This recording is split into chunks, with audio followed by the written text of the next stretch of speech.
Je peux pas avoir d'enfant. Le médecin m'a dit que je peux pas. Non, le médecin t'a dit quelque chose parce qu'il n'y a pas de traitement. Donc forcément, il te dit que tu peux pas avoir d'enfant parce qu'il ne peut rien te proposer malheureusement. Imaginez-vous une jeune femme de 13 ans qui ne s'intéresse pas du tout à la question de la maternité, mais ça reste dans un coin de la tête. Et du coup, je commençais à me poser des questions de peut-être faut que je fasse un enfant alors. Alors que je n'étais pas prête à avoir un enfant. Le déclencheur, la raison pour laquelle elle n'arrivait pas à tomber enceinte, c'est parce qu'elle utilisait des crèmes. Elle était suivie par ce médecin. Le médecin a dit mais là vous avez quand même ovulé, vous êtes sûre, vous avez eu les rapports au bon moment. Dit mais oui, de surtout rester positive. Parce qu'il y a beaucoup de femmes aujourd'hui, c'est décrié comme la maladie, la première cause d'infertilité dans le monde. Donc quand t'entends ça, t'as peur, tu te dis mais attends, je vais avoir des enfants. Oui, tu peux vouloir essayer tout un tas de choses parce qu'une autre a pris tel produit et ça a fonctionné, ça ne fonctionnera pas pour toi, donc tu seras déçu. Donc j'ai eu mes règles vers 12 ans et puis en fait tout d'un coup plus rien. Voilà, plus rien.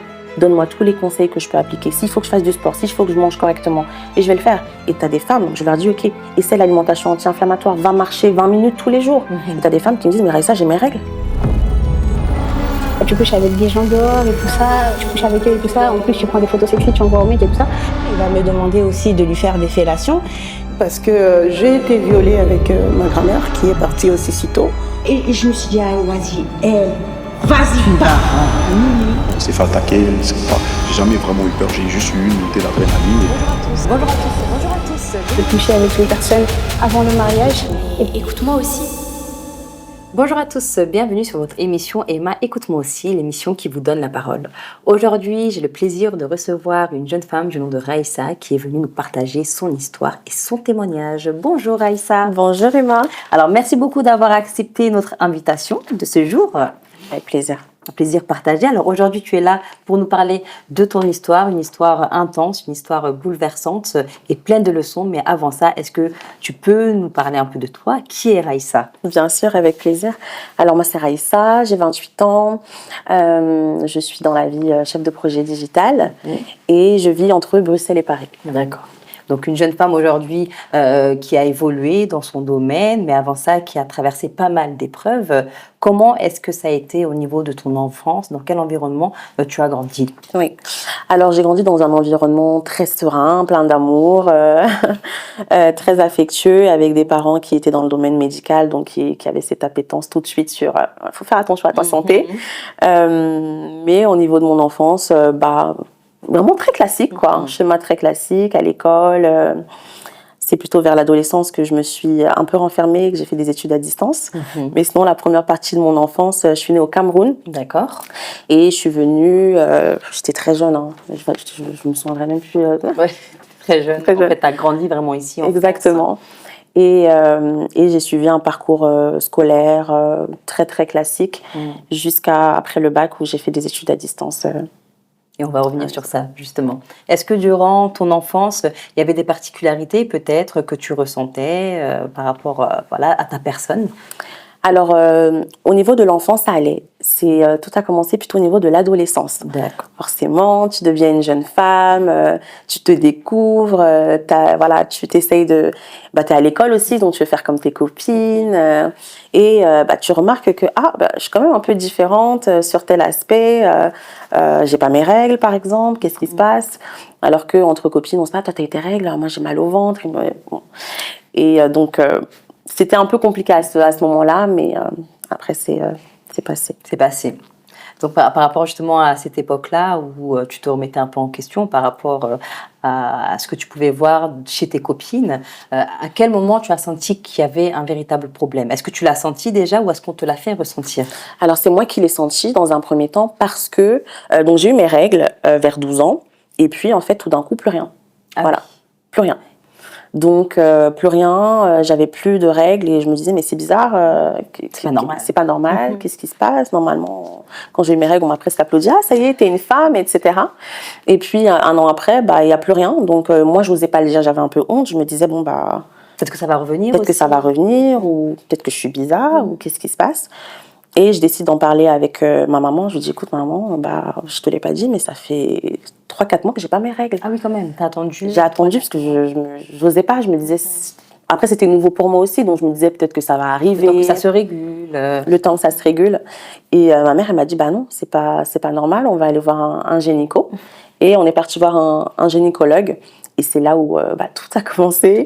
Et le gynéco qui me fait qui m'examine, qui me pose des questions, où je lui explique effectivement que j'ai pas mes règles depuis 4 mois. Et ce gynécologue-là, tout de suite, la chance que j'ai, c'était que j'ai été vite diagnostiquée. Tout de suite, le gynéco me dit, OK, là, on va faire quand même des examens poussés, il faut faire une échographie pelvienne. Et donc, il me transfère vers un de ses collègues qui pratique les échos pelviennes.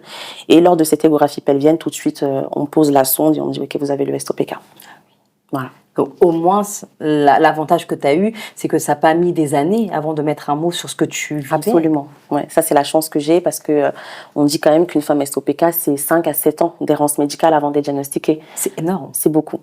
Donc, c'est vrai que la chance que j'ai, c'est d'avoir été tout de suite, dès le premier rendez-vous médical, d'avoir été diagnostiquée. Et est-ce que tu peux revenir sur ce syndrome-là, SOPK ? Bien sûr. Donc, SOPK, syndrome des ovaires polykystiques. Bien que dans le nom, il y ait polykystique, ce ne sont pas des kystes, mais des follicules qui n'arrivent pas à maturation chez la femme. En fait, c'est un dérèglement hormonal qui va toucher les femmes à partir du moment où elles ont leurs règles. Donc, on dit les femmes en âge de procréer. Donc, à partir du moment où tu as tes règles, tu peux malheureusement être atteint du syndrome des ovaires polykystiques. C'est pas une maladie, c'est un syndrome. C'est pas reconnu encore. C'est pas reconnu comme étant une maladie. Mais tu le vis peut-être comme une maladie. Absolument. J'imagine. Absolument. Je pense que comme beaucoup de femmes SOPK, avec le temps en plus, ça prend de l'ampleur. Donc à ce stade-là, ça allait encore. Je n'avais que les règles qui étaient absentes. Mais malheureusement, plus tu grandis avec ce syndrome, je dirais pas qu'il se dégrade, mais chez certaines femmes, ça va de mal en pis. Voilà. Et donc, c'est un trouble hormonal qui se caractérise. Chaque femme SOPK, en fait, c'est difficile de donner une définition parce qu'il n'existe pas un SOPK, mais des SOPK. Et ton SOPK dépend d'une femme à l'autre. Le mien se caractérise toujours par une hyperandrogénie.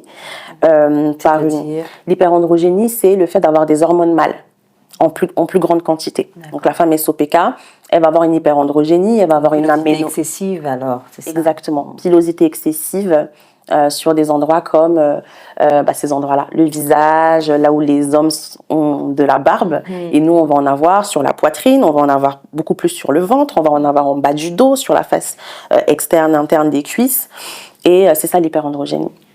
Et donc, ce surplus d'hormones mâles va également nous causer des problèmes de peau, des chutes de cheveux, l'absence de règles. Donc, la femme SOPK peut avoir une aménorrhée, absence de règles, ou bien avoir des cycles irréguliers. Voilà.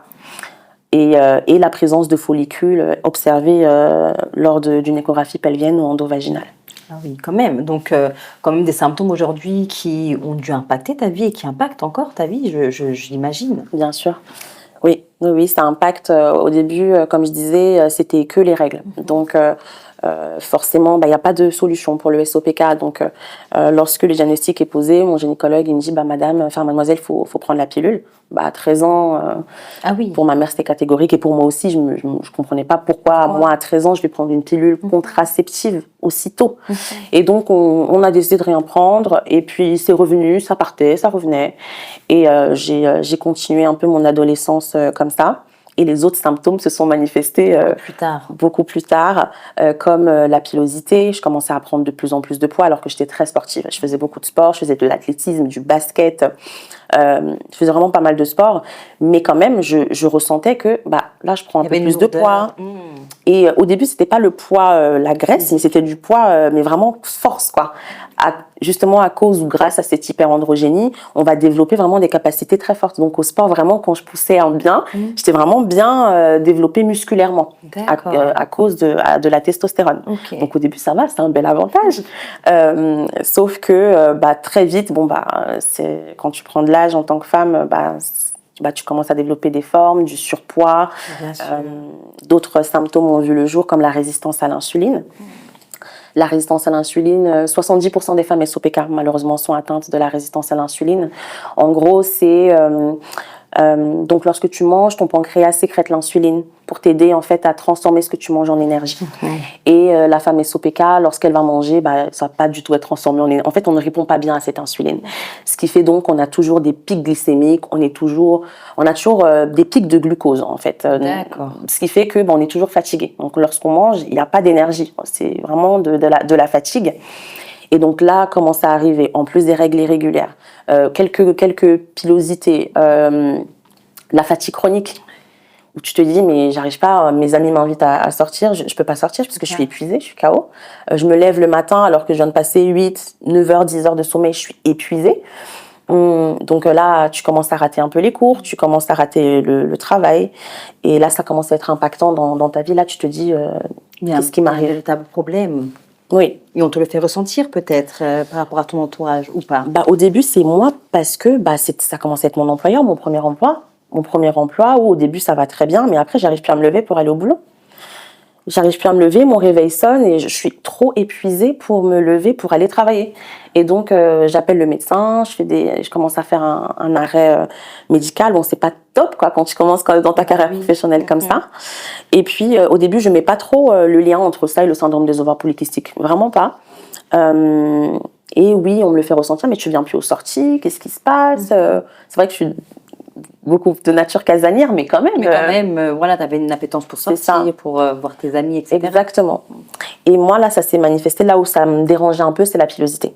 C'est quand j'ai commencé à avoir de la pilosité et que là, tes copines te regardent un peu plus et te disent, c'est quoi ce poil?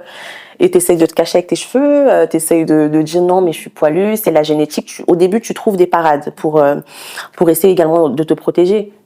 Et en fait, la pilosité, ce qui est très difficile quand tu as le SOPK, c'est que ça vient progressivement. Donc au début, c'est un poil, donc tu essayes de le cacher, tu l'enlèves pas, parce que je me suis beaucoup documentée et je savais que si j'arrachais, c'était le début de la fin finalement, ça allait faire en sorte que ça s'empire. Donc le poil que je voyais, je le laissais, j'adoptais des techniques physiques pour pas que les gens... Enfin, je parlais tout le temps comme ça. J'étais tout le temps comme ça, je faisais tout le temps des longues tresses pour cacher mon visage, je mettais des écharpes même quand il faisait très chaud. Ah oui. Mes sorties, c'était le soir et non pas la journée parce que je voulais pas qu'on voit en fait. Pour éviter qu'on voit. Donc tu trouves des parades et tu te dis, c'est pas vivable quand même. Un impact vraiment profond et aussi peut-être un mal-être que tu ressentais. Bien sûr. Qu'est-ce que ça te faisait par rapport à cette différence-là que tu avais en termes d'évolution personnelle, en termes d'évolution en tant que femme? Je me sentais, je me disais, mais est-ce que je suis vraiment une femme, quoi? J'ai pas mes règles, je commence à prendre du poids, j'ai des poils, qu'est-ce qui se passe? Et donc, tu remettais en cause ta féminité? Je remettais en cause ma féminité. Et c'est pas évident quand tu sors, parce que j'étais quand même jeune, j'avais 17, 18, 19 ans. Tu sors de l'adolescence, qui est déjà une période qui est pas facile. Tu rentres dans la vie de femme et en fait, tu te rends compte que, non, tu dois dealer avec ces symptômes-là qui te pourrissent la vie. Et donc, c'est là où viennent mes premières épilations, justement, pour éviter, pour que je puisse vivre, quoi, pour éviter que ça se voit. Mais parce que tu vivais pas? C'est difficile. C'est difficile. C'est difficile, j'en parlais pas. T'as un peu honte, quoi. T'as un peu honte. Et je me disais dans ma tête, si j'en parle ouvertement, les gens vont plus le voir. Finalement, quand tu parles d'une différence, peut-être que les autres le voient pas, peut-être que c'est que toi. Peut-être que si mes amis m'entendent aujourd'hui, ils vont dire, mais ça se voyait pas à l'époque. Mais moi, dans mon miroir, je le vois, je la vois, cette pilosité. Et si je la vois, ça me dérange. Et donc, si ça me dérange, je veux trouver une solution. Et donc, j'ai commencé à m'épiler, même pour aller chez l'esthéticienne. J'avais honte de dire à l'esthéticienne, pourtant c'est son métier, hein. Donc elle te fait les jambes, c'est tout, vous avez besoin de rien. Je dis, oui, est-ce que vous pouvez juste m'épiler? Et t'as honte parce que l'esthéticienne, elle va te demander, mais c'est bizarre, qu'est-ce que t'as? T'as déjà eu des situations comme celle-ci où on te faisait remarquer cette différence-là, peut-être avec des remarques un peu déplacées? Oui, bien sûr, des remarques déplacées. C'était beaucoup plus... C'était pas direct, c'était beaucoup plus des personnes qui parlaient à d'autres personnes. Ah, t'as vu, Raïssa, elle a quand même des poils sous le menton, et ça m'était reporté.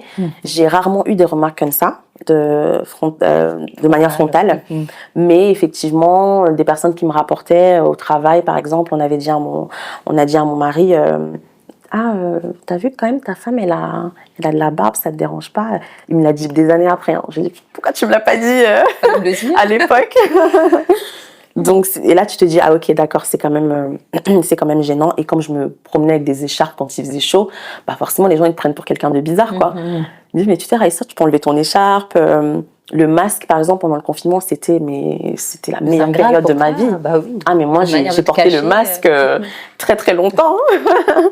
Très, très longtemps, justement, parce que ça te permet de te cacher. Et ma pilosité, elle est vraiment accentuée au niveau de mon menton. Et donc, moi, vers la fin, quand il n'y avait plus besoin de mettre le masque, je le mettais vraiment juste là. Et j'inventais, je sais pas quoi, des petites excuses pour le garder, quoi, ce masque-là. Donc, c'est des parades et c'est une fatigue. En fait, c'est une charge mentale de toujours penser à te cacher, pour pas qu'on voit ta pilosité, pour pas qu'on te pose des questions également. Parce que moi, à l'époque, je savais même pas pourquoi j'avais ça. C'est avec le temps que je me suis documentée et que je voyais que la pilosité avait un lien avec le SOPK. Je me dis, ah, le SOPK, on me l'a diagnostiqué quand j'avais 14 ans. Et c'est là où je commence à faire le lien, je me documente, je lis avec cette fatigue chronique, avec cette aménorrhée, avec le poids que j'arrête pas de prendre, avec le fait que même quand je mange, j'ai des douleurs, j'ai de l'inflammation, avec des règles lorsqu'elles sont là qui sont abominables, qui sont tellement douloureuses. Et là, je commence à faire le lien, je me dis, ok, bon, en fait, tout ça, finalement, c'est le syndrome des ovaires polykystiques, quoi. Et par rapport justement à ce diagnostic que tu as eu à 14 ans, il n'y a pas eu de suivi de la part du médecin par rapport à l'évolution de ta maladie, parce que quand même c'est quelque chose aujourd'hui le médecin en tant que professionnel doit savoir que ça peut potentiellement t'impacter sur ta vie de femme. Il n'y a pas eu ce suivi-là ou cet intéressement-là? Non, il n'y a eu aucun suivi. À ce moment-là, quand j'étais repartie, il m'a dit, il n'y a pas de solution, il n'y a que la pilule. Il me l'avait dit cash, il m'a dit il n'y a que la pilule qui peut vous aider, et il m'avait également dit revenez me voir quand vous aurez des enfants, vous allez galérer à avoir des enfants, et à ce moment-là vous reviendrez me voir. À 13 ans tu viens voir ton médecin parce que tu as une problématique aujourd'hui, et lui ce qu'il te dit c'est que tu vas galérer à avoir des enfants. Et donc imaginez-vous une jeune femme de 13 ans qui ne s'intéresse pas du tout à la question de la maternité, mais ça reste dans un coin de la tête. Parce que le médecin lui fait confiance. Et si le médecin l'a dit, c'est que c'est vrai. Si le médecin a dit que j'allais avoir des difficultés à avoir des enfants, c'est vrai. Et donc, tu grandis comme ça avec cette idée en tête que, ah, ok, n'oublie pas ce qu'on t'a dit. N'oublie pas ce qu'on t'a dit. Et effectivement, quand on fait également des recherches à 25 ans, voilà. Récemment également, j'ai eu un médecin, quand j'avais consulté, lorsque j'avais, je crois, 23, 24 ans, qui m'avait dit, 25 ans, par contre, Raïssa, il faudra commencer la question du projet bébé. Ah oui. Un endocrinologue qui m'a dit ça. Et là, c'est une pression sociale. C'est une pression. Parce que moi, j'ai toujours su que je voulais avoir des enfants le plus tard possible. Ah, le plus tard possible. Ouais, j'ai toujours dit 29 ans. Ah oui. 29 ans. Et pourquoi, si c'est pas indiscret? Parce que je me suis dit, la vingtaine, c'est le temps quand même de profiter. Tu fais tes études, tu t'apprends à te découvrir en tant que femme. Qu'est-ce que tu veux, qu'est-ce que tu veux pas. Tu essayes d'avoir des expériences professionnelles, tu voyages, tu rencontres peut-être l'amour ou pas. Et j'avais pas envie de me mettre directement cette pression de je veux un enfant. Moi, j'ai toujours su que je voulais vraiment profiter et à 29 ans sortir un peu de cette vingtaine et entrer dans la trentaine avec un enfant. Mais on se rend compte qu'on planifie pas ces choses-là. C'est ça. Donc, ouais. Donc aujourd'hui, tu as réussi à travers cette acceptation de toi à faire face à toutes ces problématiques-là, entre guillemets. Tu as essayé de trouver aussi des solutions. Est-ce que c'est une maladie aujourd'hui qui a un traitement efficace peut-être? C'est ça qui est très très difficile avec nous, c'est que malheureusement, il n'y a pas de médicament pour le syndrome des ovaires polykystiques. Tu nais avec, bon après tu as ce qu'on appelle des déclencheurs. Donc il y a par exemple des femmes qui vont prendre la pilule très tôt, justement à 13 ans. Aujourd'hui, on nous prescrit la pilule de plus en plus tôt. Et bien à 25 ans peut-être ou à fin de sa vingtaine, elle va vouloir enlever la pilule peut-être pour débuter un projet bébé. Et hop, on va lui diagnostiquer un SOPK. Donc c'est normal, c'est que tu grandis avec une contraception, une pilule qui te dérègle tes hormones, donc tu ne connais pas ton corps finalement. Quand tu prends la pilule de 13 à 25, est-ce que tu sais si tu as des règles douloureuses, tu ne sais pas comment ton corps réagit. C'est caché en fait. C'est caché, tout ça, ça masque. Et quand on t'enlève la pilule, ah, j'ai de l'acné en fait. Mais oui, en fait, tu es en train de vivre finalement ce que tu devais vivre quand tu avais 13, 14, 15, 16, 17 ans. Et donc, il n'y a pas de solution. Donc, les médecins vont nous prescrire beaucoup plus la pilule pour mettre un peu nos ovaires en pause, puisque c'est parce que les ovaires sont toujours en activité, sont toujours hyper stimulés, qu'on a tous ces symptômes. Et la pilule va venir mettre nos ovaires en pause pour nous laisser un peu tranquilles et atténuer et masquer certains symptômes. Voilà, donc aujourd'hui, il n'y a pas de traitement. Il n'y a pas de solution. On nous dit que pour réguler le syndrome des ovaires polykystiques, c'est un mode de vie. Donc, il faut éviter un maximum les perturbateurs endocriniens. Il faut faire attention à son hygiène de vie, à la façon dont on s'alimente, la façon dont ce qu'on boit, ce qu'on mange, la façon dont on se coiffe. Par exemple, là, j'ai pas du tout une coiffure adéquate pour mon SOPK. Oui, pourquoi? Parce que les mèches, par exemple, sont bourrées de perturbateurs endocriniens. D'accord. C'est fait avec du plastique, c'est fait avec des matières chimiques. Et on nous dit de faire attention à toutes ces choses-là. Voilà, même le vernis. Il y a des femmes qui sont très, très, très sensibles aux perturbateurs endocriniens. Ça peut paraître bête, mais il y a même certaines femmes, en projet bébé, on va leur dire arrêtez tout. Arrêtez le parfum, arrêtez de vous mettre des crèmes, arrêtez de mettre du vernis. Ah oui, à ce point. À ce point. on se rend pas compte, hein, mais c'est vraiment un trouble qui est tellement complexe et qui regroupe tellement de symptômes. Les symptômes sont à peu près, voilà, quand on va dire j'ai une aménorrhée, j'ai des poils, je suis fatiguée, ça c'est ce qu'on... La base, on va dire. Ça c'est la base. Derrière, la femme, elle doit faire attention à tout, pour ne pas aggraver ses symptômes. Et donc, mon aménorrhée, par exemple, je la régule parce que je comprends ce que c'est que l'alimentation anti-inflammatoire. Je commence à me renseigner. Qu'est-ce que l'alimentation anti-inflammatoire? Ok, l'alimentation anti-inflammatoire, c'est le fait de manger des aliments qui ne vont pas favoriser l'inflammation. Le gluten, les pâtes, le riz tout le temps, du pain, de l'alcool, tout ce qu'on sait finalement. Le sucre visible, les sodas. Ça c'est pro-inflammatoire. Donc ça va empirer nos symptômes du SOPK. Et donc quand je découvre cette alimentation, je me dis ok, je vais essayer. J'estimais que je mangeais déjà bien, mais je me dis ok, je vais encore vraiment bien trier encore les aliments qui me correspondent. Et là, je commence à manger, ok, plus de protéines, plus de légumes. Donc dans mon assiette, il y a plus de légumes que de glucides, par exemple. Et en fait, mes règles arrivent. Ah oui, donc c'est aussi un rééquilibrage qu'il faut réussir à faire si jamais on s'y intéresse pour pouvoir réguler justement toutes ces hormones-là, tout son système. Absolument. Et j'aurais aimé que les médecins me disent ça. C'est ça que je me posais la question justement à l'instant. Bien sûr. Il n'y a pas eu d'accompagnement, c'est de toi-même en fait que tu as fait ces recherches-là. C'est de moi-même que avec des recherches en anglais, parce qu'évidemment, les recherches en français, on est tellement en retard par rapport aux anglo-saxons, que je découvre toutes ces choses-là. Au début, tu te dis, est-ce que vraiment c'est vrai, est-ce que l'alimentation va changer? Ça change énormément de choses. Ça fait 2 ans que j'ai mes règles tous les mois. Ah oui. Alors que j'ai commencé, je ne prenais rien à l'époque, je prenais pas de compléments alimentaires, pas de médicaments. J'ai juste commencé avec une alimentation anti-inflammatoire. Selon mes recherches, j'ai vu qu'il fallait également réguler son microbiote vaginal et intestinal, qui est très déréglé pour nous femmes SOPK. Quand tu n'as pas tes règles, forcément, il se peut que quelque chose soit déréglé. Quand tu as de la résistance à l'insuline et que tu manges quelque chose et tu gonfles parce que tu as mangé un sandwich, c'est qu'il y a peut-être effectivement ton microbiote intestinal qui est également déréglé. Donc ça, c'est des recherches en fait que la femme SOPK doit se débrouiller à faire, puisque le corps médical, lui, c'est la pilule et voilà. Et c'est même pas en plus une solution, puisque si jamais tu arrêtes la pilule, tous ces symptômes-là que tu dois avoir, ils refont surface. Exactement, c'est ça. C'est pas évident, c'est un combat, c'est une lutte au quotidien. C'est une lutte au quotidien. C'est une lutte au quotidien de se dire, ok, là je suis dans ma semaine où je fais attention. Moi je pratique l'alimentation anti-inflammatoire sur du 80-20. 80% du temps, j'essaye d'être carré, je mange correctement, strict. 20% du temps, c'est récréatif. Si tu as l'anniversaire d'une amie qui tombe... dans tes 80%. T'as pas envie d'être la personne un peu relou au resto qui dit moi aujourd'hui je vais prendre une soupe, une salade, ou tes amis qui vont dire pourquoi prends un verre, non je peux pas prendre un verre, c'est ma santé.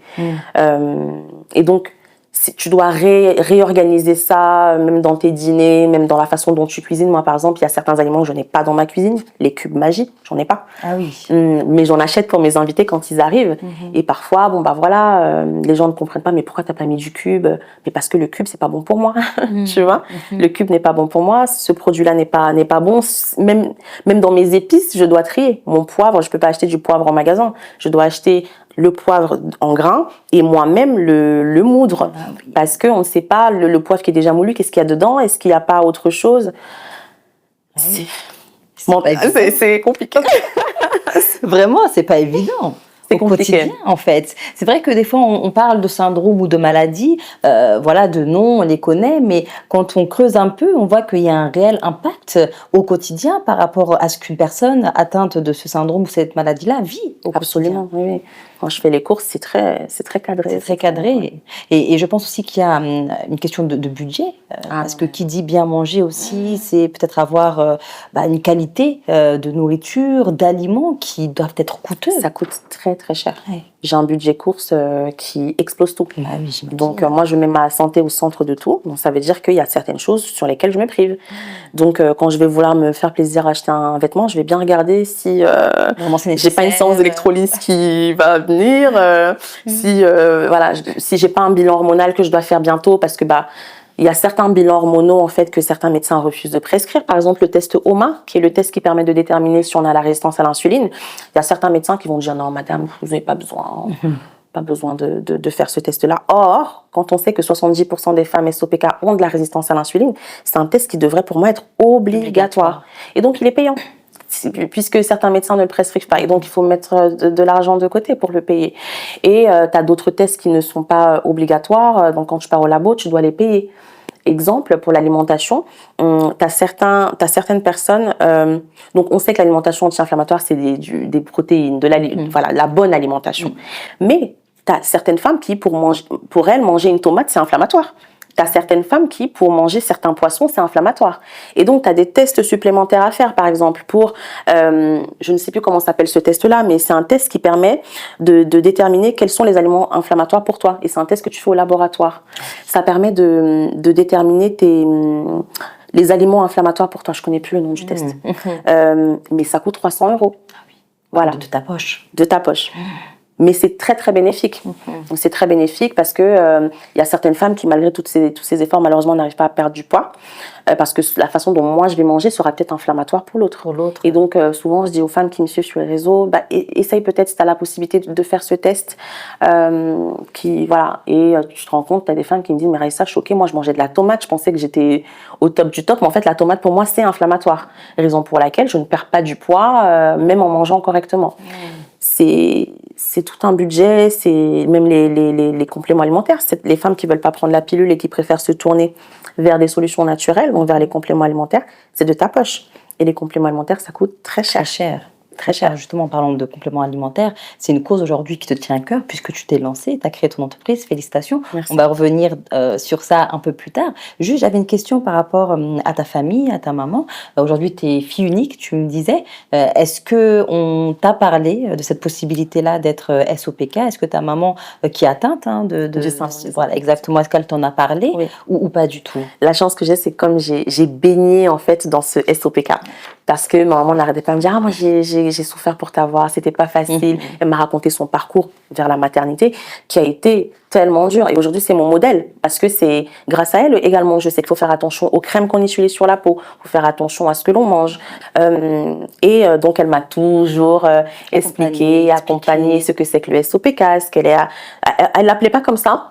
Ma mère elle me dit mais c'est toi qui me dis que ça s'appelle comme ça. À l'époque moi je savais pas ça, je pensais que c'était un autre nom et elle m'a vraiment aidée et accompagnée dans ça, d'avoir une bonne alimentation, de faire attention à ce que j'utilise sur ma peau. C'est très très très inflammatoire. Pour te donner un exemple, ma maman dans son parcours d'infertilité, ça peut paraître très bête mais elle avait expliqué sur les réseaux dans son parcours, donc elle était très bien suivie mais le déclencheur, la raison pour laquelle elle n'arrivait pas à tomber enceinte, c'est parce qu'elle utilisait des crèmes. Ah oui. Elle en a parlé, donc je peux en parler, des crèmes éclaircissantes. Oui, d'accord. Elle utilisait des crèmes éclaircissantes, unifiantes en fait, parce qu'elle les achetait à la pharmacie. Donc la pauvre, elle se disait pas qu'elle faisait quelque chose de mal. On veut toujours en tant que femme être jolie. En plus, nous, en tant que femme noire, on a des zones un peu plus sombres. Donc elle s'est dit, bon, moi j'achète mes petits produits à la pharmacie, mes petits produits de beauté, sans savoir que ça, c'était vraiment un point qui l'empêchait d'accéder à la maternité. C'est fou. Incroyable. Et donc, elle était suivie par ce médecin. Le médecin a dit, mais là, vous avez quand même ovulé, vous êtes sûr, vous avez eu les rapports au bon moment? Dit, mais oui. Donc, le médecin dit, je vais venir un peu à la maison, parce qu'elle s'entendait bien avec ce médecin. Je vais venir à la maison, je vais regarder un peu tes crèmes et ce que tu as dans ta cuisine. Et ce médecin vient à la maison, son gynécologue analyse, et elle dit, mais en fait, je ne cherche pas, ce sont tes crèmes. Ce sont tes crèmes. Ma mère, elle dit, quel est le rapport entre une crème et tomber enceinte? Et le médecin lui explique donc que dans ces crèmes-là, il y a des produits chimiques, il y a des agents chimiques vraiment identifiés aujourd'hui, c'est classé, c'est par l'Organisation mondiale de la santé, que ça cause des grossesses, des fausses couches malheureusement, ça empêche l'ovulation. Et donc, je te dis, waouh, dans une crème que tu te mets sur la peau, ça empêche. Et donc, ma maman, elle a dit, bon, si le médecin lui dit, j'écoute. Elle a complètement... Donc, de toute façon, le médecin a pris les produits avec elle. Elle a dit non. On arrête là. Elle a pris les produits avec elle. Elle a dit, tu n'utilises qu'une crème neutre qu'elle lui a prescrit. Tu n'utilises que ça. Quelques mois après, elle est tombée enceinte. Incroyable. Elle a continué son parcours avec, évidemment, c'était un parcours PMA, donc avec les... Mais je suis persuadée que ça n'y est pas pour rien. Et ça n'y est pas pour rien parce qu'elle avait... Elle faisait ce parcours avec une de ses meilleures amies qui, elle, malheureusement, n'a pas voulu arrêter les crèmes éclaircissantes. et qui n'est pas tombée enceinte. Elles avaient le même parcours, le même type de SOPK.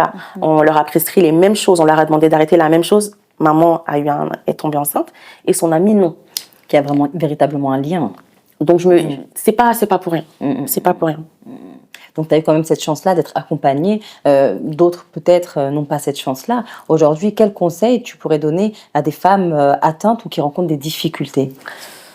De s'accrocher. De s'accrocher. De s'accrocher, et on doit être notre propre docteur, malheureusement. Aujourd'hui, c'est une aventure qui est passionnante pour moi parce que, en fait, au début, c'est dur. Tu dois faire attention à tout. Mais moi, aujourd'hui, je prends plaisir. Finalement, le SOPK, ce que ça m'a apporté de positif, c'est de prendre soin de moi, au final. Oui. Parce que les conseils de bien manger, de faire attention à nos crèmes, de faire attention aux agents, aux produits ménagers qu'on utilise. Au-delà même d'un syndrome ou d'une maladie, en fait. Bien c'est sûr. pour notre bien-être Bien personnel. sûr. Toutes les femmes, finalement, peuvent utiliser ces conseils-là. Et donc, moi, mon conseil, c'est vraiment de se renseigner, d'aller chercher l'information, de lire. Sur mes réseaux, il y a des femmes qui me disent « Raïssa, écoute, je n'ai pas les moyens de m'acheter des compléments alimentaires. Je t'en prie, donne-moi tous les conseils que je peux appliquer. S'il faut que je fasse du sport, s'il faut que je mange correctement, et je vais le faire. » Et tu as des femmes, je leur dis « Ok, essaie l'alimentation anti-inflammatoire, va marcher 20 minutes tous les jours. Et tu as des femmes qui me disent « Mais Raïssa, j'ai mes règles. Incroyable. Mes règles sont revenues depuis que je fais ça. » Donc, pour les femmes, effectivement, qui n'ont pas cette chance d'avoir soit les moyens de se diriger vers des solutions, soit la possibilité d'être accompagnées, moi, je leur dirais d'essayer de se renseigner, d'aller chercher les infos. Il y en a aujourd'hui, Dieu merci. Il y en a, d'aller chercher les infos et surtout d'essayer et de surtout rester positive. Parce qu'il y a beaucoup de femmes aujourd'hui, c'est décrié comme la maladie, la première cause d'infertilité dans le monde. Donc, quand t'entends ça, t'as peur, tu te dis, mais attends, je vais avoir des enfants. Bah oui, c'est ça. Et de toute façon, t'as des femmes qui disent, mais de toute façon, je sais que je peux pas avoir d'enfants. Le médecin m'a dit que je peux pas. Non, le médecin t'a dit quelque chose parce qu'il n'y a pas de traitement. Donc forcément, il te dit que tu peux pas avoir d'enfants parce que il peut rien te proposer malheureusement, à part la pilule pour. Mais bien sûr que tu as des solutions. Il y a des solutions, il y a d'autres solutions à même des plantes naturelles qu'on trouve partout, quoi. Et il suffit de s'éduquer sur cette question des perturbateurs endocriniens, cette question de l'alimentation qui est un poids aujourd'hui. Et je suis persuadée qu'on pourrait trouver des solutions. Exemple, la pilosité. Il y a des femmes SOPK qui vont avoir de la pilosité à ces endroits-là, comme moi, et elles vont faire un bilan hormonal et la testostérone est normale. Donc le médecin va dire, mais mademoiselle, je comprends pas pourquoi vous avez des poils, votre testostérone, elle est normale. Mais en fait, c'est la résistance à l'insuline. Donc vraiment, quand on a le syndrome des ovaires polykystiques, pour moi, c'est la bête noire. On doit vraiment, vraiment faire attention à cette résistance à l'insuline. Parce que tu peux avoir une testostérone qui est normale, mais parce qu'il y a une résistance à l'insuline, tu as de la pilosité. C'est fou. C'est régulier, en fait. Il n'y a pas de science infuse. C'est vraiment par rapport à qui tu es, par rapport à la femme, par rapport à son symptôme, son organisme. Voilà, les symptômes vont être différents. Exactement. C'est ça. Et donc, il faut tester, il faut essayer. Se renseigner, se renseigner et se connaître. En fait, c'est ça. Quand tu as le SOPK, il faut te connaître. Parce que aussi, tu peux vouloir essayer tout un tas de choses parce qu'une autre a pris tel produit et ça a fonctionné, ça ne fonctionnera pas pour toi, donc tu seras déçu. Mais il faut savoir que, encore comme je le disais au début de l'émission, chaque femme a son type de SOPK. Tu as des femmes qui ont le SOPK et des fibromes. Tu as des femmes qui ont le SOPK et de l'endométriose. Tu as des femmes qui ont de l'SOPK et de l'adénomiose. Tu as des femmes qui ont le SOPK avec une hypothyroïdie, une hyperthyroïdie. Vraiment. Et donc, forcément, ce qui va fonctionner chez l'une ne fonctionnera pas chez l'autre. Et donc, il faut se connaître par cœur. Et même si on trouve, si on a des médecins qui n'acceptent pas de nous faire des bilans hormonaux, on change de médecin. On n'est pas marié avec son médecin. Bien sûr. On va voir un autre médecin. Il y a de plus en plus de médecins qui ont, je clash un peu les médecins, mais il y en a de plus en plus qui sont tellement formidables et tellement renseignés sur ce SOPK et qui accompagnent des femmes et qui font un travail formidable. Il faut essayer, il faut trouver, et il y a des associations aussi qui accompagnent des femmes maintenant, il y a des groupes, des réseaux sociaux, il y a de plus en plus de femmes qui en parlent, donc il faut pas s'isoler, il faut casser le tabou, et c'est vraiment moi la raison pour laquelle j'en parle aussi, c'est que je suis une femme noire, venir sur internet et dire j'ai de la barbe, j'ai pas mes règles, et donc forcément il y a la question de la fertilité qui arrive, c'est tabou. Il y a même des femmes qui me disent mais pourquoi t'en parles sur les réseaux j'en parle parce qu'il y a beaucoup de femmes qui sont touchées. 1 sur 7, c'est énorme. C'est énorme. C'est beaucoup. Et donc, j'en parle pour casser ce tabou, pour que, allez, quand il n'y a pas de tabou, il y a des solutions, on peut en parler et on avance, quoi. Et puis aussi, pour rendre peut-être ces femmes-là au cœur même de la société. Ah, bien C'est-à-dire sûr. que c'est pas parce que tu es atteinte du syndrome de SOPK que ça veut dire que tu dois être marginalisé, que tu n'es pas Absolument. normal, que tu rentres pas dans les cases. Non, tu as ta particularité qui C'est fait de ça. toi qui tu es. Et aujourd'hui, il y a des traitements, il y a un accompagnement qu'il faut que tu arrives à avoir pour atténuer ou pour être mieux, en tout cas, dans cette particularité-là. tout simplement. Exactement, oui. C'est très important. C'est super important. J'avais une question par rapport voilà, à tes relations amoureuses, parce que je pense que quand on a ces troubles, c'est pas facile. Bois de l'eau. Je bois. C'est pas facile, hein. J'imagine, surtout t'es jeune, ça a dû être compliqué. Comment est-ce que tu l'as vécu? Par quelle situation t'es passée? J'imagine que ça a dû être douloureux. Ouais. C'est pas évident. Franchement, pour les relations amoureuses, c'est... Alors déjà, pendant la phase de dating, je date pas le matin. Moi, c'est le soir quand il n'y a plus de lumière. J'avais fait une vidéo humoristique là-dessus, mais vraiment, quand une femme SOPK, quand elle doit se préparer pour un dating, C'est pas facile. ah, c'est pas facile. Ça dépend évidemment de son type de SOPK, mais il y a une hyperandrogénie comme moi. L'épilation, on doit la calculer parce que c'est pas que les poils, il y a les boutons qui vont avec. Ah Donc oui. quand tu t'épiles, c'est bien, mais ta peau n'est jamais lisse, elle est toujours granuleuse, rugueuse. Et donc tu dois faire attention à mettre quelle coupe de cheveux est-ce qu'on va arborer. Est-ce que le monsieur, s'il veut me caresser un peu là, c'est tout bête, hein, mais c'est des trucs qu'une femme lambda ne se pose pas. Ouais. Moi, par exemple, je refusais comme caresse de visage, je refusais de faire la bise. Parce que je me dis, si la personne me fait la bise, elle va sentir que je pique. Si il veut mettre sa main sur mon visage, il va sentir que c'est pas doux, que c'est sérieux, et donc il va se dire, mais quoi, qu'est-ce que t'as de la barbe? Qu'est-ce qui se passe? Oh là là, donc franchement, c'est pas évident. Alors Dieu merci, moi ça a jamais été quelque chose on m'a jamais fait la remarque. Voilà, on m'a jamais fait la remarque. C'était des remarques, mais c'était pas méchant. C'était des garçons qui étaient bienveillants. Et moi, j'explique. C'est ça aussi. Si tu n'expliques pas au monsieur, il peut pas Il peut comprendre. pas comprendre. C'est important. Voilà. Il y a des hommes, par exemple, c'est important d'en parler parce que une fois que j'en avais parlé de cette pilosité, par exemple, il y a un homme qui avait écrit sous mes commentaires allez, avoue que tu te décapes la peau. On sait très bien que ce sont les femmes qui se décapent la peau qui ont des poils sur le visage. Bah ça, c'est de la désinformation. C'est pas que les femmes qui se décapent la peau qui ont des poils sur le visage. Il y a des femmes SOPK qui ont cette pilosité. Et donc, je pense également qu'en tant que femme, si on explique au monsieur ce qu'on a, ce trouble-là, et que ces messieurs-là sont aptes à écouter et à comprendre que c'est une maladie, même si c'est pas considéré comme une maladie aujourd'hui, honnêtement, ça soulage et ça allège. Parce que lorsque moi j'en parlais, c'est mais c'est une maladie, mais c'est pas de ta faute. Et là tu te dis Oui, c'est vrai, en c'est pas fait, de ma mais faute. oui, c'est pas de ma faute, il a raison. Et donc toi aussi ça te fout. Et tu sais que pendant tes futurs dates, bah si t'es pas bien épilé, bah au final c'est pas grave quoi. Et donc c'est là où on se rend compte que bah quand on en parle, mais ça fait du bien quoi. Ça fait du bien. Et donc dans les relations amoureuses, je cachais, mais finalement plus trop. Avec mon compagnon actuel, mon mari, bah alors là, pour le coup, j'ai rien caché du tout. Super. Puisque justement, cette collègue qui lui avait dit, t'as remarqué que ta copine, Ouais. elle a de la pilosité. Donc, il a très vite su que j'avais de la pilosité. Je lui ai tout de suite expliqué que j'ai le SOPK. Il connaît le SOPK par cœur aujourd'hui. Voilà. T'accompagne aussi Il dans cette m'accompagne. démarche, dans ce combat de vie au final. Absolument, il m'accompagne énormément. Moi, j'ai tenu à ce qu'il vienne à mes examens médicaux. Pour qu'ils comprennent. pour qu'ils c'est comprennent. important. Et quand j'ai eu un examen médical qui m'a énormément marqué en 2020, où je tenais à ce qu'il m'accompagne, on est parti chez un gynécologue, un endocrinologue à Paris, et elle m'a reçue, mais d'une façon qui était tellement violente. Ah oui. Et j'étais contente à ce moment-là que mon compagnon soit là, parce que même si je sais qu'il me croit, c'est bien. Et il était tellement choqué. J'ai dit, bah tu vois ça chérie, c'est une fois sur deux quand je vais voir un médecin. Et elle me dit, elle voulait même pas m'examiner, la gynécologue. Je lui parle de ma pilosité, je parle de ces bobos qui m'embêtent.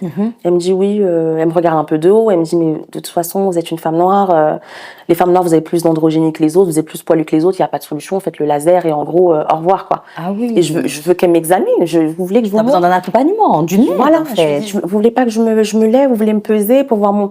Elle me dit non mademoiselle, enfin vraiment c'était un rendez-vous médical qui était horrible, je suis sortie de là en pleurs.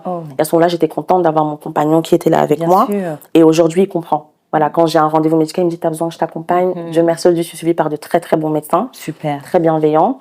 Où j'ai également eu ce médecin, bah forcément quand t'as une aménorrhée, bah t'as pas tes règles, donc même si t'as pas tes règles, tu peux réussir à tomber enceinte parce que c'est l'ovulation qui est le plus important. Et donc parfois, même quand j'avais pas mes règles, c'est passé dans la tête, mais je me disais putain, c'est bizarre, est-ce que je suis pas... Et je veux faire des examens, par exemple une prise de sang pour voir si il y a pas une grossesse. Et en fait, j'étais allée voir ce médecin pour qu'il puisse me lire mes examens médicaux. Et ce médecin, il me dit, ah oui, ok, le cholestérol, c'est bon, les prises de sang, je suis, mais monsieur, la grossesse, là, c'est ça que je veux savoir. Il me dit, mais mademoiselle, enfin, avec tous les kystes que vous avez aux ovaires, vous pensez que vous pourrez tomber enceinte? Mais non. Et là, tu te dis, ah ouais, là, franchement, c'est les deux épisodes, ouais, c'est violent. C'est violent. Et quand on te dit ce genre de remarques-là, comment est-ce que tu réagis? T'es coupé, ouais. Et moi, je n'arrive même pas à réagir au final. J'arrive pas à réagir. J'étais scandalisée, j'étais choquée qu'un médecin puisse me dire ça. Et donc, tu finis la consultation et tu payes et tu pars et t'es choquée et tu pleures, quoi. Il y a une sorte de fatalité, en fait, dans l'approche qu'ils ont vis-à-vis, en tout cas ces médecins-là, qu'ils ont vis-à-vis de toi. Mais bien sûr. Et du coup, je commençais à me poser des questions de peut-être faut que je fasse un enfant alors.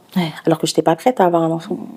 Et donc, quand il me dit faire des choix peut-être des choix précipités. Exactement. Et donc, j'ai dit, ok, ce médecin-là, finalement, je le remercie parce que grâce à lui, j'ai démarré mon aventure SOPK, je me suis bougée, j'ai commencé à me documenter, à lire, à vraiment faire le maximum et dire qu'ok, non, j'aurai pas d'enfant à 25 ans si j'en veux pas à 25 ans et je sais que j'en aurai et je sais que je peux avoir mais c'est dur, c'est violent quand t'as un médecin, quoi. Je veux dire, il est pas là pour être ton ami, mais il est là pour ne pas te juger. Exactement. Qui te dit, avec tous les kystes que vous avez, est-ce que vous pouvez tomber enceinte? Enfin, il y a quand même d'autres manières de parler à une femme, quoi.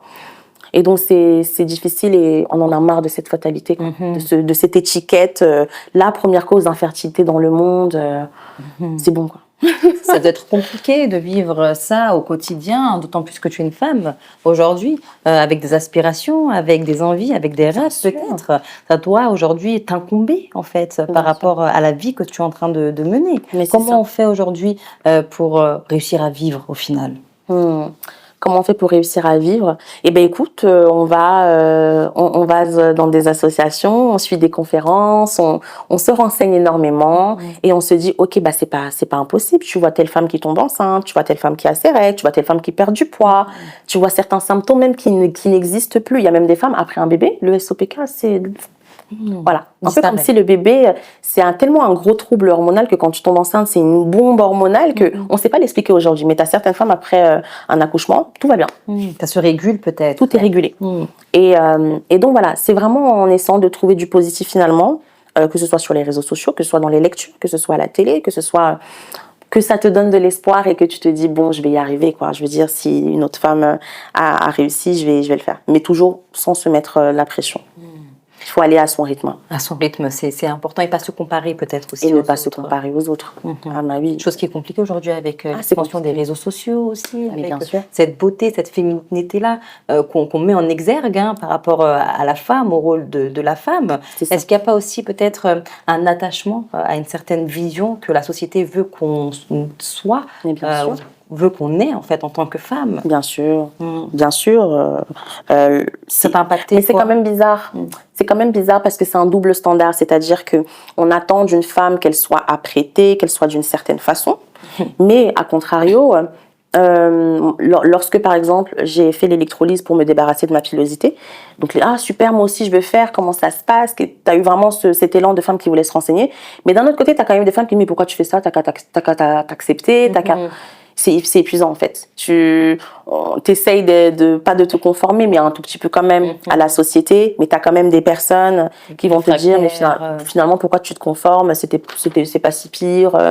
Ou tu as d'autres personnes à travers le monde, parce que dans certains pays, la pilosité, c'est vu comme la féminité, comme de la beauté, qui ne comprennent pas pourquoi, par exemple, en Europe, c'est quelque chose qui est pas bien vu, qui est vu comme sale, qui est vu comme bizarre.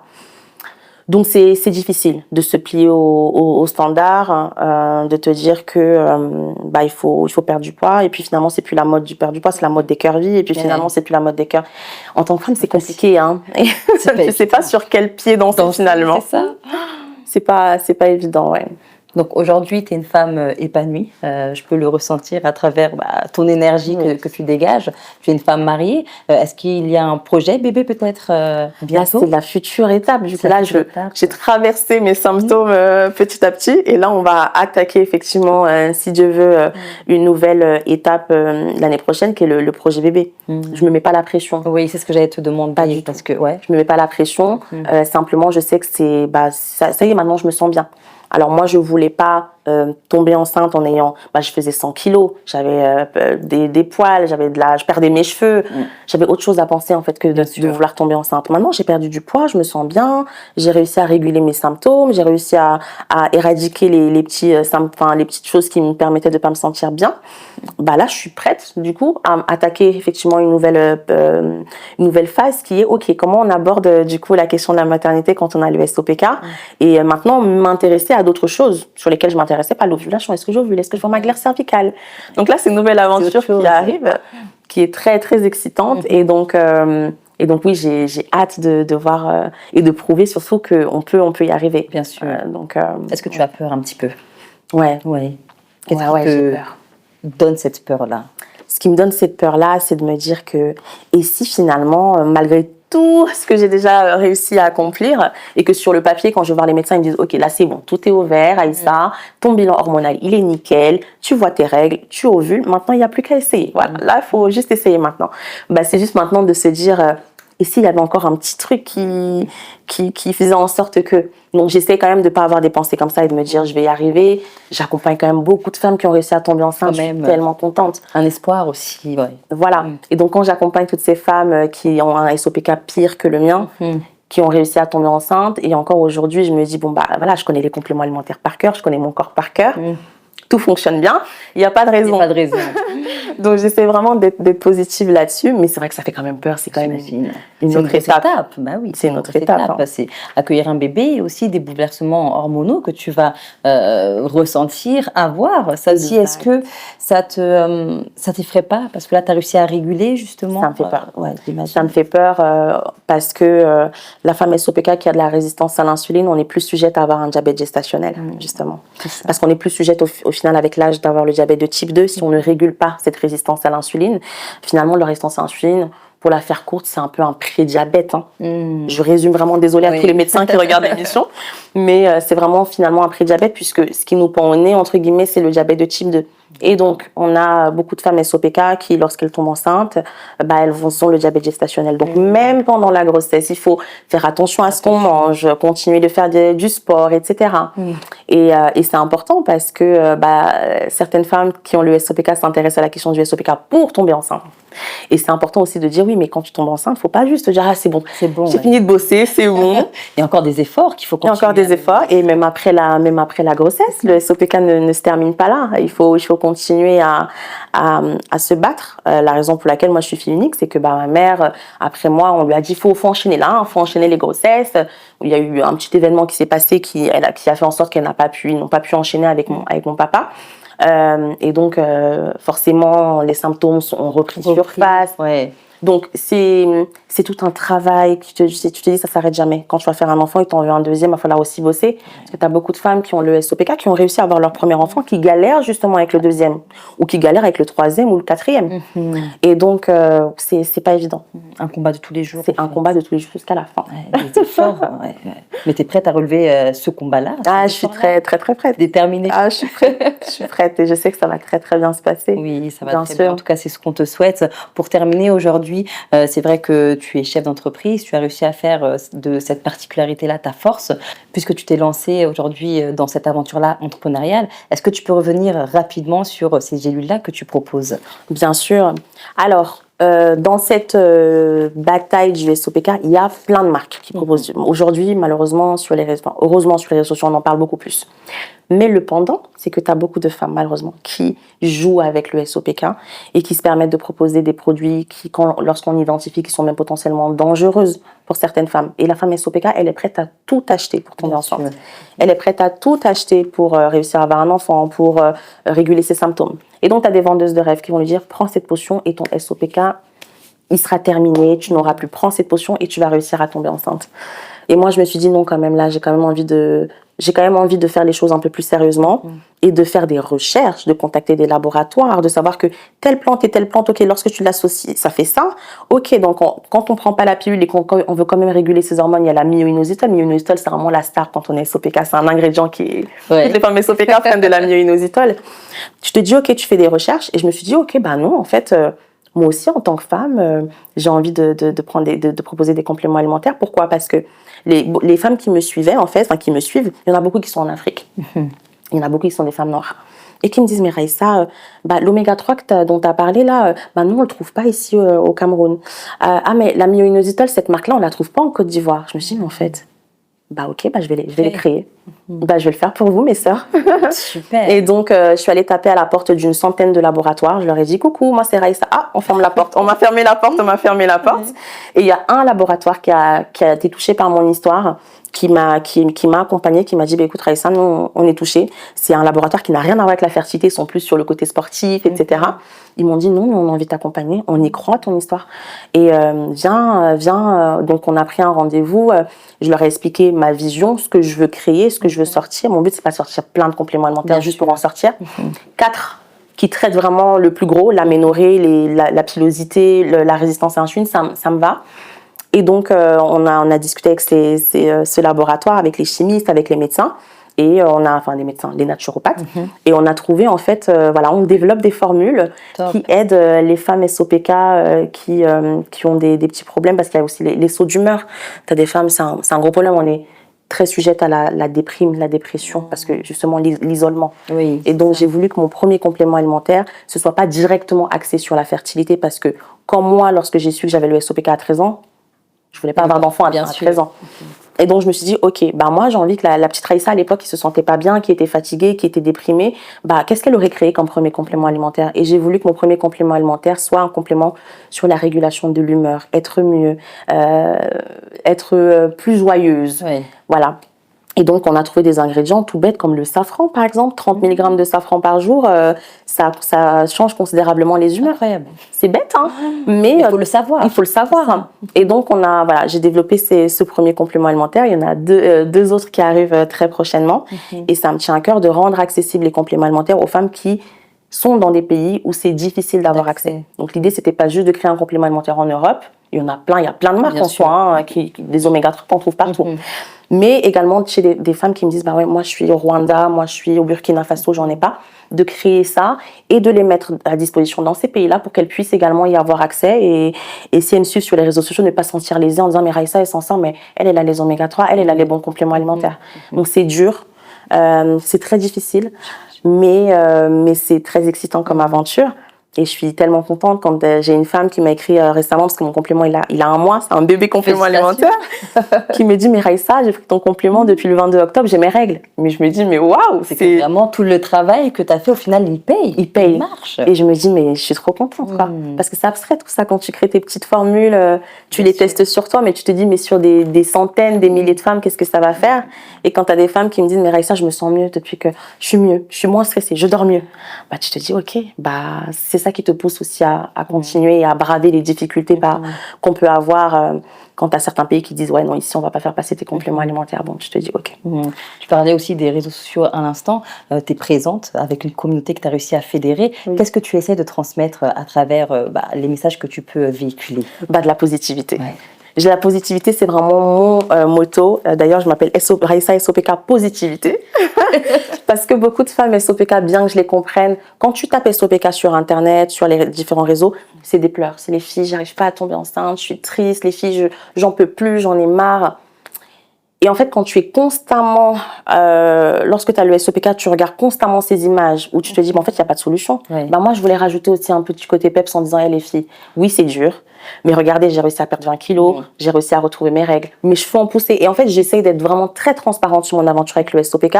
J'ai grandi avec le digital, donc quand je perdais mes cheveux, je faisais des photos. Oui. Quand j'avais 100 kilos, je prenais des photos. Donc en fait, au début, je pensais garder ça pour moi, parce que c'est un peu honteux de poster ça. Il faut du courage. Et aujourd'hui, je poste sans tabou. Voilà, les filles, ça c'était moi. Par exemple, hier, j'ai fait une story, on était le 3 novembre, où mon téléphone m'a m'a montré un memory de moi et je me suis dit, c'était moi il y a un an, quoi. Et donc j'ai reposté, j'ai dit, regardez les filles, ça c'était moi il y a un an. Regardez les filles, j'avais un trou au niveau. J'essaie vraiment d'être la plus transparente, naturelle possible. Et surtout ramener le côté positivité. Ok, j'avais pas de cheveux, maintenant j'en ai. Voilà ce que j'ai fait, voilà ce que j'ai mis en place, voilà les huiles que j'ai pu prendre. Et c'est pour ça que je pense que la communauté, elle est là derrière moi, parce qu'elle voit que je parle pas de l'histoire d'une autre femme. Je parle vraiment de mon histoire, de ce que j'ai vécu.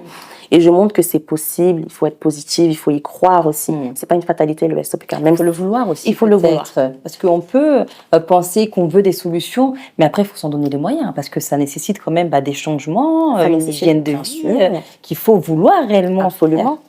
Mais moi, je les engueule. Bah oui. Je les engueule. Je dis par contre, les filles, non, là, non. Raïssa, j'ai tout essayé pour perdre du poids. Non, t'as pas tout essayé. T'as pas tout essayé. Est-ce que le test OMA dont je te parlais, tu l'as fait? Est-ce que oui, mais moi, je suis pas très assidue, j'aime pas les compléments alimentaires. Bah oui, mais là, t'as pas le choix. Là, quand on a le SOPK, c'est à vie. C'est comme ça. On l'a pas décidé. On va pas se morfondre tous les jours parce qu'il est là, on est né avec. On fait comment? Maintenant, il faut qu'on parle de solutions. Il y en a de plus en plus. Et il faut se donner les moyens d'y arriver. Et si on n'a pas les moyens des compléments alimentaires, il y a les moyens dont on a cité, s'éloigner des perturbateurs endocriniens, éviter les sucres, éviter la sédentarité qui est notre ennemi.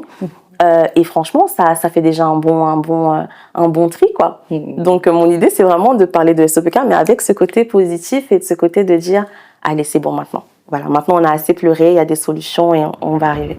Un très beau parcours de vie, une très belle bataille, un très beau témoignage. Merci beaucoup, Raïssa, pour toutes ces informations, pour ce conseil aussi, et puis pour la voix que tu portes à toutes ces femmes qui se reconnaissent en toi. Merci beaucoup. Merci à vous d'avoir regardé cette interview jusqu'à la fin et je vous dis à très vite pour une nouvelle émission de Emma. Écoute-moi aussi. Ciao, ciao. Ciao.